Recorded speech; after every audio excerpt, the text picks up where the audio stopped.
Assalamualaikum warahmatullahi wabarakatuh.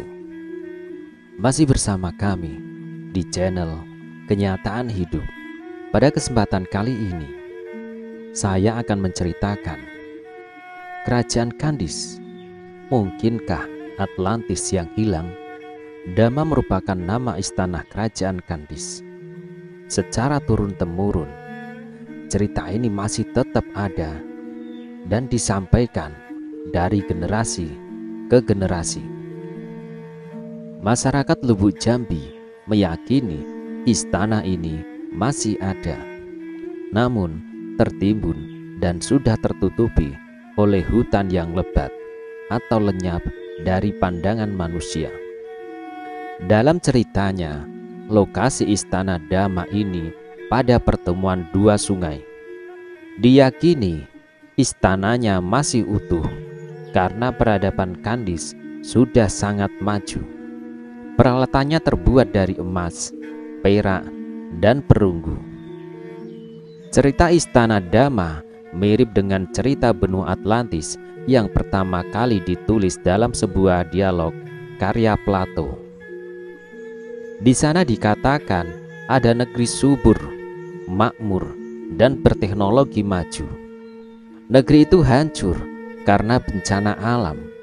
Plato sendiri mendapat kisah ini dari penduduk Mesir, dan orang di Mesir menyebut Keftiu. Atlantis itu artinya tanahnya atlas, negeri dua pilar atau tiang yang bisa diartikan sebagai negeri dengan pegunungan-pegunungan. Atlantis dikenal sangat subur, makmur, berteknologi tinggi, dengan kota berbentuk lingkaran atau cincin yang tersusun dari daratan dan perairan secara berurutan. Negeri ini disusun berdasarkan perhitungan matematika yang tepat dan efisien sehingga tertata dengan rapi, dengan sebuah istana megah tepat di pusat kota sebagai pusat pemerintahan. Penduduk Atlantis terbagi dua. Yang satu adalah turunan bangsa Lemuria yang berkulit putih, tinggi, bermata biru, dan berambut pirang, yang merupakan nenek moyang suku bangsa Arya.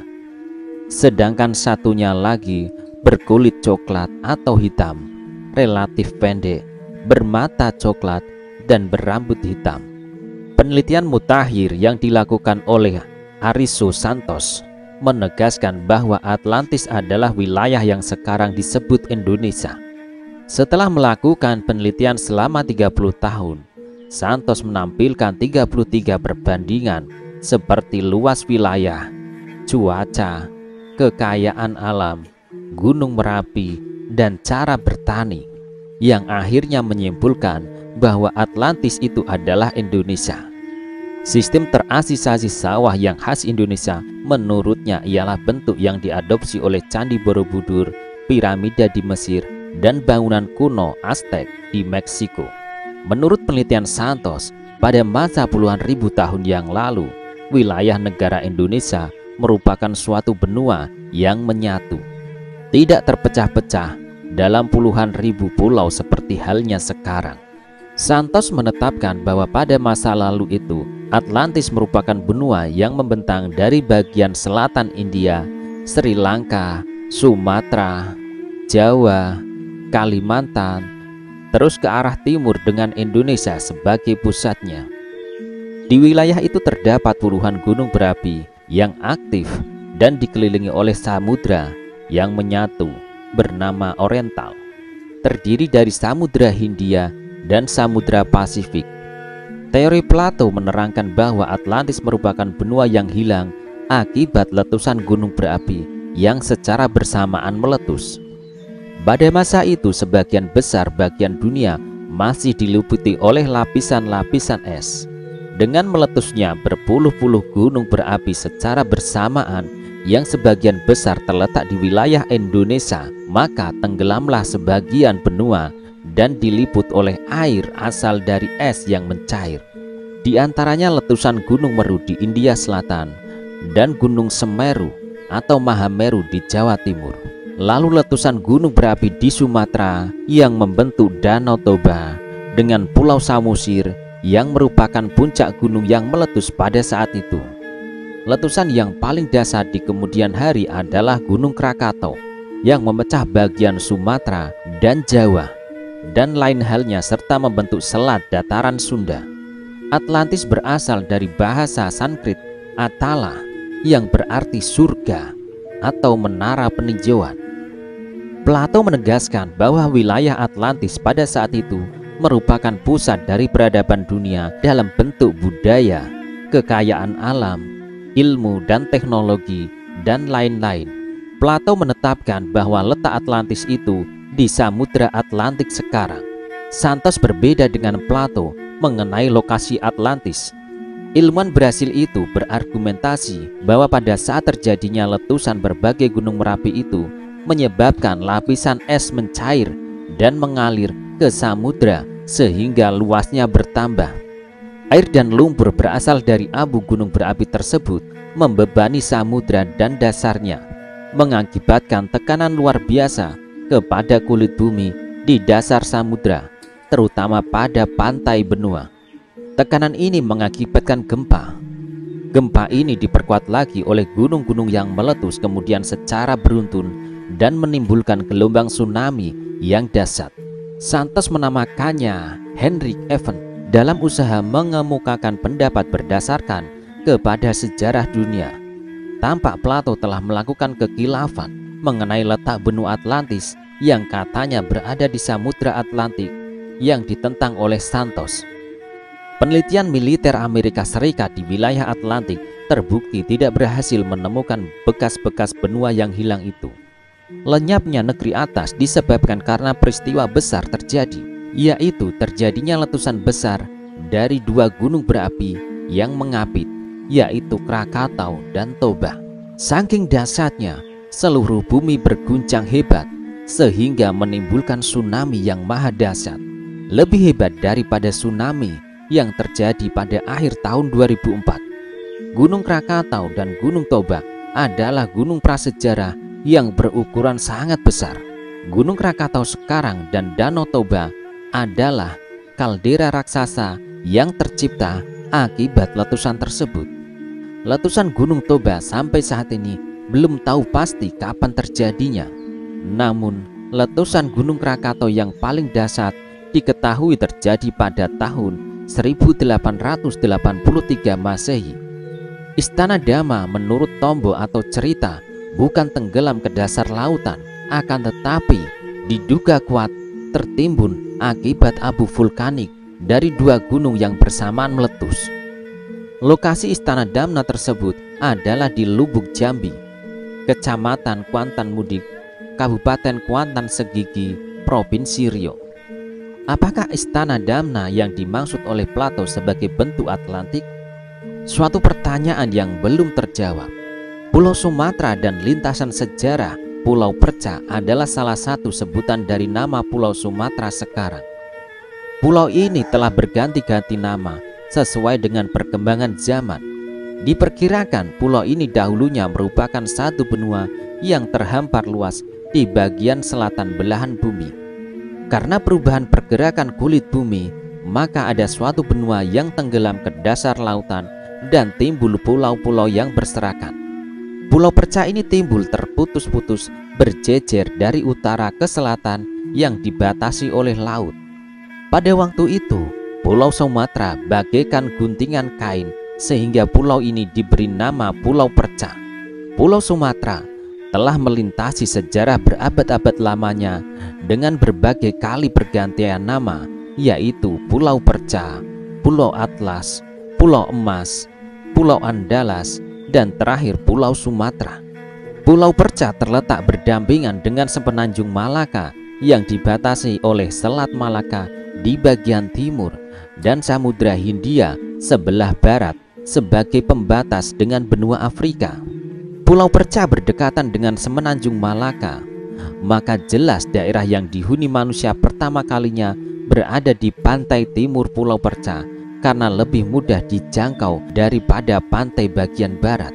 Pulau Perca yang timbul merupakan bukit barisan yang berjejer-jejer dari utara ke selatan, dan yang paling dekat dengan semenanjung Malaka diperkirakan adalah Bukit Barisan yang berada di Kabupaten Kuantan, Singingi sekarang.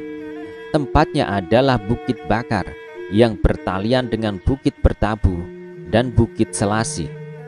Sedangkan daratan yang rendah masih berada di bawah permukaan laut.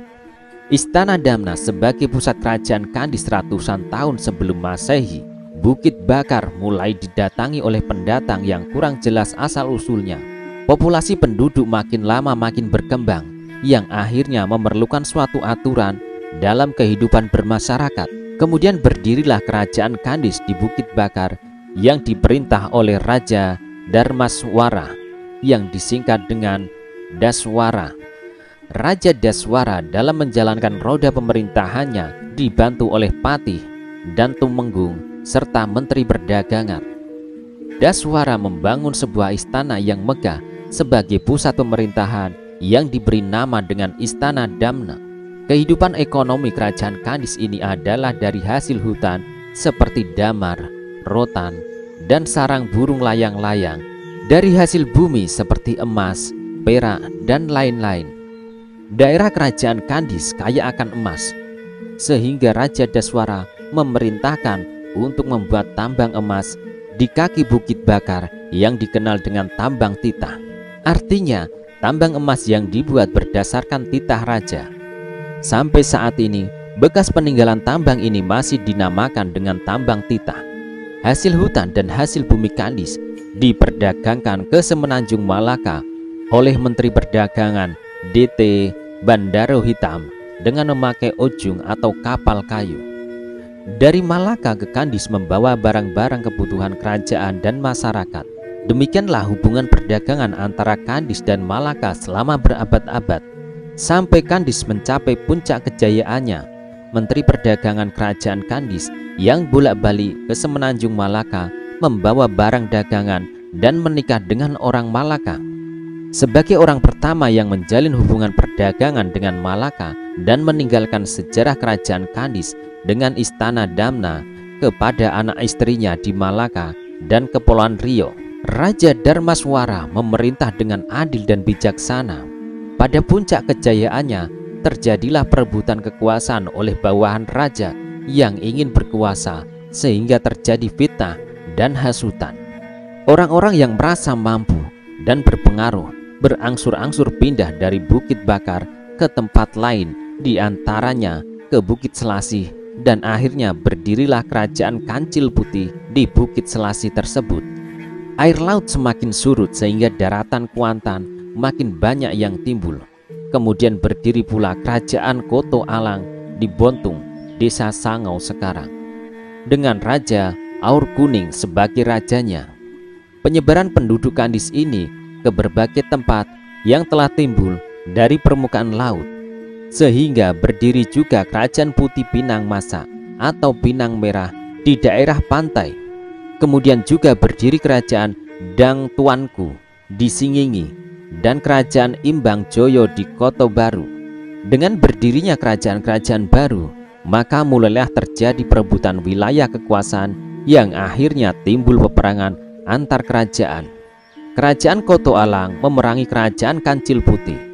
Setelah itu, kerajaan Kandis memerangi kerajaan Koto Alang dan dikalahkan oleh Kandis. Kerajaan Koto Alang tidak mau diperintah oleh Kandis, sehingga Raja Aur Kuning pindah ke daerah Jambi, sedangkan Patih dan Tumenggung pindah ke Merapi, Sumatera Barat sekarang.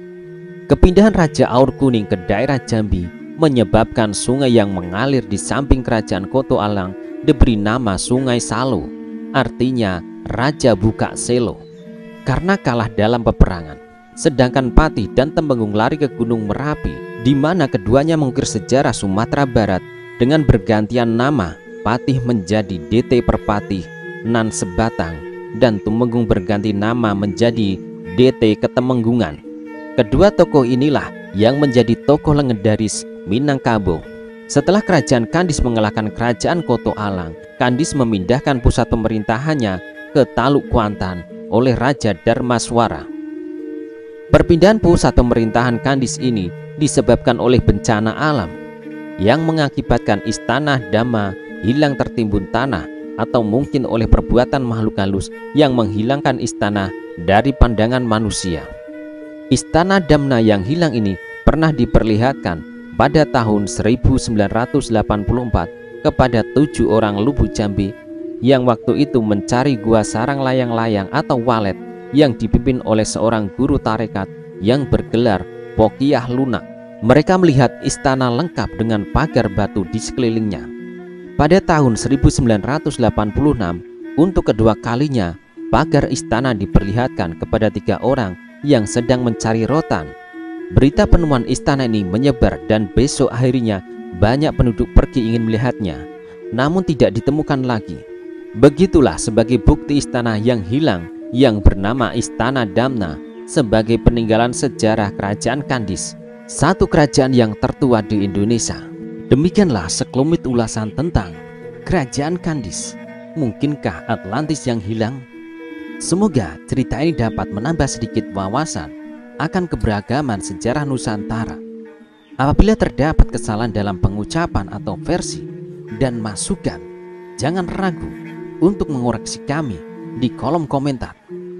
Jika dirasa bermanfaat, silakan like, subscribe, dan share video ini. Akhir kata, semoga kita selalu diberkahi dalam menjalani kehidupan ini. Terima kasih telah menyaksikan video ini. Wassalamualaikum warahmatullahi wabarakatuh.